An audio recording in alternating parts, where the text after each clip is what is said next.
Shalom, salam sejahtera untuk Bapak Ibu sekalian.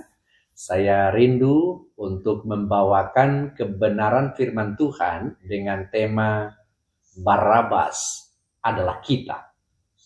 Markus 15 ayat 1 sampai 15 menjadi bacaan Alkitab untuk kita renungkan bersama. Bapak Ibu Saudara yang dikasihi Tuhan, saya rindu untuk mengajak saudara sedikit membayangkan suasana di Yerusalem pada hari itu. Jalan-jalan dipenuhi oleh orang-orang yang berseru-seru, gaduh, penuh ketegangan. Di hadapan Pilatus ada dua nama yang tersaji. Yesus, seorang yang tidak bersalah, dan Barabas, seorang pemberontak yang telah bersalah dengan melakukan pembunuhan. Pilatus menawarkan pilihan yang tampak sederhana, membebaskan salah satu dari mereka sebagai bagian dari tradisi perayaan hari raya. Namun, di balik pilihan itu terselip misteri yang mengubah sejarah manusia selamanya. Pertanyaannya terdengar sederhana, namun penuh paradoks. Siapakah yang harus dibebaskan? Logika manusia mungkin akan menjawab, tentu saja yang bersalahlah yang pantas dihukum, sedangkan yang tidak bersalah layak dibebaskan. Tapi realitas yang kita temukan dalam kisah di Markus 15 ayat 1 sampai 15 ini justru mengajak kita menengok hati dan menguji prinsip keadilan yang selama ini kita pegang. Yesus Sang Kudus tidak bersalah. Barabas sebaliknya adalah seorang pemberontak yang telah melakukan pembunuhan. Logikanya, Yesuslah yang harus dibebaskan dan Barabaslah yang harus menerima hukuman.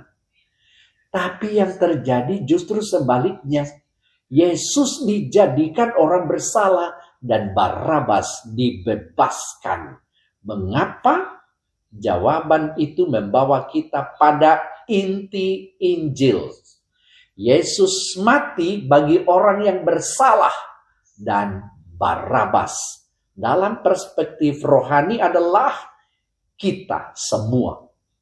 Bapak Ibu Saudara yang dikasihi Tuhan, siapa Barabas?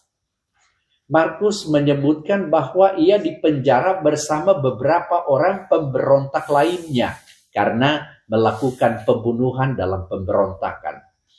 Barabas adalah simbol dari semua manusia yang telah jatuh dalam dosa. Manusia yang bersalah, penuh pelanggaran, dan tak mampu menebus diri sendiri. Ketika kita membaca kisah ini, saudara, kita bisa tersentak dan merenung. Jika Yesus tidak dijadikan orang bersalah, Barabas tidak akan bebas. Dalam hal ini, Yesus mengambil tempat Barabas. Ia menanggung hukuman yang seharusnya ditanggung manusia. Dengan kata lain, Yesus menjadi pengganti bagi setiap dari kita yang telah berdosa. Ini mengajarkan kepada kita satu prinsip yang mengguncang logika kita. Kemurahan Allah seringkali tampak bertentangan dengan hukum dunia. Dalam pandangan dunia, membebaskan orang yang bersalah dan menjadikannya benar, seolah yang bersalah adalah absurditas. Artinya, di mata manusia ini adalah keanehan yang sulit diterima. Namun dalam rencana Allah, hal itu adalah jalan keselamatan. Bapak Ibu Saudara yang dikasihi oleh Tuhan Yesus, renungkanlah sikap Yesus ketika dihadapkan pada tuduhan. Orang-orang Yahudi menuduhnya mampu merobohkan bait Allah dan membangunnya kembali dalam 3 hari. Dia bisa saja membela diri, menjelaskan kesalahpahaman itu, atau menolak tuduhan yang menjeratnya. Tetapi Yesus tetap diam. Mengapa? karena diamnya bukan tanda pasrah pada ketidakadilan semata, melainkan bukti bahwa dia tidak bersalah.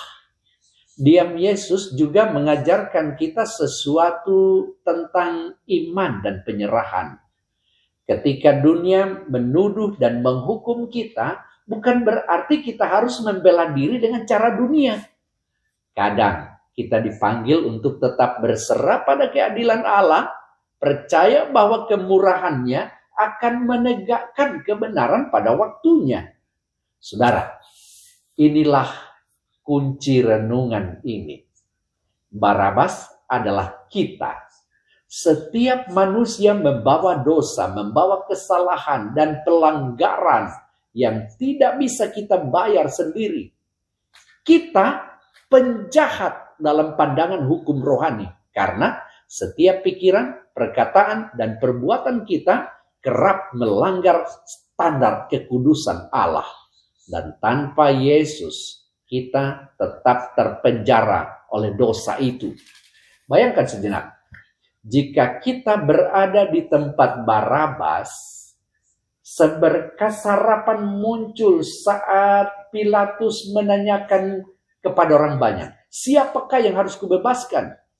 Namun manusia dalam kebingungan dan pengaruh massa malah memilih membebaskan diri sendiri dari rasa bersalah dengan cara yang salah.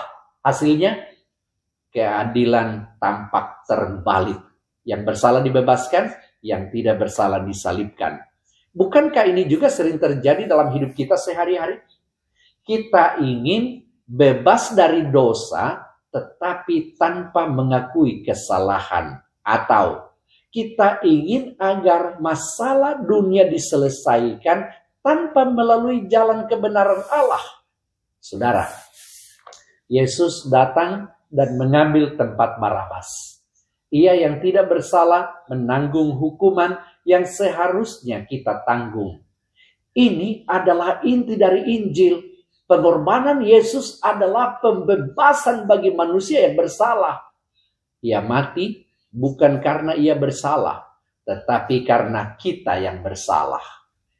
Karena itu saudara, dari refleksi ini kita bisa menarik beberapa makna yang sangat penting. Pertama, pembebasan sejati datang dari pengorbanan yang tidak bersalah. Dunia mungkin menawarkan pembebasan sementara atau solusi sendiri.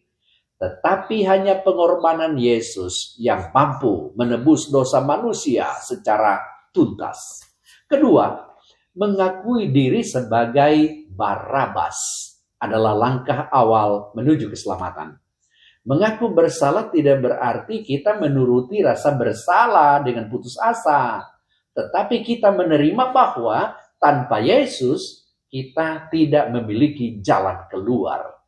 Ketiga, kesalahan kita tidak bisa dibebaskan tanpa belas kasihan Allah. Upaya manusia untuk menebus dosa sendiri selalu saja terbatas. Kesadaran ini membawa kita pada sikap rendah hati dan penyerahan diri pada rencana keselamatan Allah. Kemudian yang terakhir, yang keempat adalah Yesus menanggung hukuman yang seharusnya kita tanggung. Kematian Yesus di kayu salib bukanlah ketidakadilan, melainkan bentuk kasih Allah yang paling tinggi. Dia yang tak bersalah menjadi pengganti untuk kita agar kita, Barabas yang bersalah, bebas. Bapak Ibu Saudara yang dikasihi oleh Tuhan, hari ini kita bisa menanyakan pada diri kita sendiri, apakah kita masih berusaha membebaskan diri dari rasa bersalah tanpa Yesus? Apakah kita masih mencoba menegakkan keadilan dengan cara kita sendiri? Atau kita menyerahkan diri sepenuhnya pada belas kasihan Allah? Kisah Barabas mengingatkan kita bahwa pembebasan yang sejati bukan tentang siapa yang pantas, tetapi tentang kasih yang melampaui logika manusia. Yesus memilih menanggung hukuman agar kita yang bersalah dapat dibebaskan. Dan setiap kali kita merasakan damai, sukacita, atau pengampunan, kita sedang hidup dalam kebebasan yang diberikan oleh Kristus. Bukan karena kita pantas, tetapi karena Dia yang tak bersalah rela menanggung dosa kita. Saudara, ketika kita membaca bacaan dari Markus 15 ayat 1 sampai 15 ini, mari kita tidak hanya melihat kisah sejarah, tetapi juga refleksi bagi diri kita. Barabas bukan sekadar tokoh masa lalu. Barabas adalah diri kita. Setiap manusia membawa dosa yang membutuhkan pengampunan. Yesus yang tidak bersalah mengambil tempat kita agar kita dapat bebas. Hari ini kita diundang untuk merenung. Apakah kita akan hidup sebagai Barabas yang diselamatkan, menerima kasih karunia, dan menyerahkan kehidupan kita diperbarui oleh pengorbanan Kristus? Atau kita tetap berusaha menegakkan keadilan sendiri, mengabaikan kasih yang membebaskan? Marilah kita mengakui dengan rendah hati bahwa Barabas adalah kita. Dan dalam Yesus kita menemukan pembebasan sejati. Tuhan memberkati saudara sekalian. Amin.